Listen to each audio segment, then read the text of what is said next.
Hi students, நம்ம இந்த வீடியோல CBSE class 10 ஸ்டூடெண்ட்ஸ்க்கான physicsல இருந்து ஒரு நியூமரல் பார்க்க போறோம். இதுல பாருங்க several electric bulbs designed to be used on a 220 voltage electric supply line are rated 10 voltage.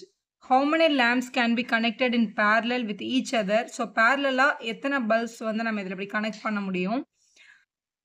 Across the two wires of 220 voltage line if the maximum allowance of the current வந்து 5 ampere இருக்கும்போது அப்படின்றத உங்களோட question.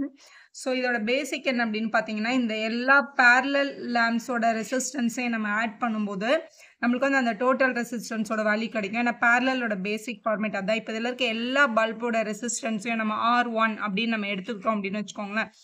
So இந்த first பல்போட resistance வந்து 1/, ஏன்னா பேரலாக connect பண்ணியிருக்கு, அதனால 1/1 அப்படின்னு நம்ம எழுதணும். இந்த மாதிரி இதோட எல்லா இங்கே கனெக்ட் பண்ணியிருக்க எல்லா பல்ப்ஸையும் ஆட் பண்ணும்போது நம்மளோட இந்த டோட்டல் ரெசிஸ்டன்ஸ் கிடைக்கும் அப்படின்றத இதோட பேசிக். சரி, இதில் எத்தனை பல்ப்ஸ் கனெக்ட் பண்ணியிருக்காங்க அப்படின்றத நம்மளோட கொஸ்டின் நம்மளுக்கு கண்டுபிடிக்க சொல்லியிருக்காங்க. ஸோ நம்ம அசியூம் பண்ணிக்கலாம். So let X bulbs connected அப்படின்னு வச்சுக்கலாம். அப்போ இதே மாதிரி 1/R1 1/R1 நம்மளுக்கு எத்தனை டைம்ஸ் கிடைக்கும்னா எக்ஸ் டைம்ஸ் கிடைக்கும். இதோட எல்லா டினாமினேட்டர்ஸும் சேமாக இருக்கிறதுனால இது டிவைடட் பை R1 அப்படின்னு போட்டுட்டோம் அப்படின்னா மேலே 1 + 1 + 1 + அப்படின்னு நம்மளுக்கு எத்தனை டைம்ஸ் கிடைக்கும்? எக்ஸ் டைம்ஸ் கிடைக்கும். ஸோ இதுதான் பேசிக். இப்போ 1 1 1 அப்படின்னு நம்ம எக்ஸ் டைம்ஸ் ஆட் பண்ணும்போது நம்மளோட வேல்யூ வந்து எக்ஸ் தான். ஏன்னா 1 1 1 5 டைம்ஸ் ஆட் பண்ணால் 5 வரும்ல. அப்போ எக்ஸ் டைம்ஸ் ஆட் பண்ணும்போது எக்ஸ் தான் வரும். அப்போ x/R1 which is equal to 1/R அப்படின்னு நம்ம எடுத்துக்கிறோம். எக்ஸ்ன்றதான் இந்த நம்பர் ஆஃப் பல்ஸ். இந்த எக்ஸை கண்டுபிடிக்கிறதா நம்மளோட கொஸ்டின். இப்போ ஃப்ரம் த கொஸ்டின்லேருந்து இந்த ஆர் இந்த R1 ரெண்டுத்தையும் கண்டுபிடிக்க போகிறோம். ஸோ பியோட ரெண்டு பேசிக் ஃபார்முலாஸ். ஸோ ஃபஸ்ட்டு நம்மளோட R1 நம்ம கண்டுபிடிச்சிக்கலாம் இந்த எல்லா பல்போட ரெசிஸ்டன்ஸும். ஸோ V²/P1 அப்படின்ற ஃபார்முலாவில் அப்ளை பண்ணிக்கோங்க. ஸோ இதில் ஆல்ரெடி நம்ம கிட்ட கொஸ்டினில் வந்து கிவன் வந்து வோல்டேஜ் 220 V அப்படின்னு கொடுத்துருக்காங்க.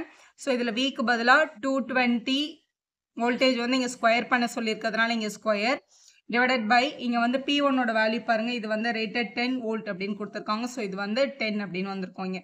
ஸோ இதை மல்டிபிள் பண்ணிக்கலாம்.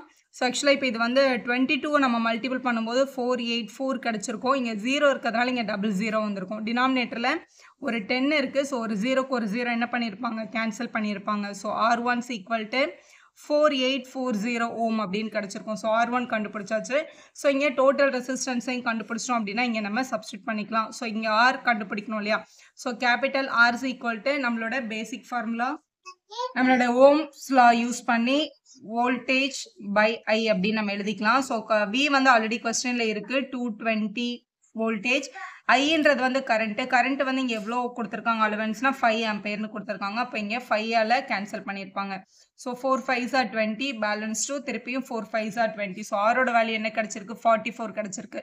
ஸோ நம்ம இங்கே R1 ஃபைன் பண்ணிட்டோம். இங்கே நம்ம ஆரோட வேல்யூவையும் ஃபைன் பண்ணியாச்சு. ரெண்டத்தையும் எடுத்துகிட்டு வந்து இங்கே சப்ஸ்டியூட் பண்ணிடலாம். So 1/44 which is equal to x/R1ஓட வேல்யூ 4840 கிடச்சிருக்கு. நம்மளோட ஆம்பிஷன் இந்த எக்ஸை கண்டுபிடிக்கிறது தான். அப்போ இங்கே டிவைடில் இருக்க நம்பர் அந்த பக்கம் எடுத்துகிட்டு வந்தால் என்ன ஆகிடும்? மல்டிப்ளை ஆகிடும். ஸோ 4840 டிவைடட் பை 44 அப்படின்னு கிடச்சிருக்கும் which is equal to x. So 44 டேபிளில் கேன்சல் பண்ணிக்கலாம். ஸோ இது 44 1s are இதுக்குள்ளே 48க்குள்ளே 44 1s are இருக்குது. பேலன்ஸ் 4 திருப்பியும் 44 1s are வரும். இங்கே ஒரு 0 இருக்குது which is equal to x. அப்போ எத்தனை பல்ப்ஸ் கனெக்ட் பண்ணியிருப்பாங்க அப்படின்றதான் கொஸ்டின். அப்போ 110 பல்ப்ஸ் அதில் கனெக்ட் பண்ணியிருப்பாங்க. ஸோ இப்படி எடுத்து எழுதினுங்க 110 எலக்ட்ரிக் பல்ப்ஸ் ஆர் கனெக்டட் இன் பேரலல் அப்படின்னு. வீடியோ யூஸ்ஃபுல்லாக இருந்தால் ஒரு லைக் போடுங்க, உங்கள் ஃப்ரெண்ட்ஸ்க்கும் ஷேர் பண்ணுங்கள். Subscribe for more videos.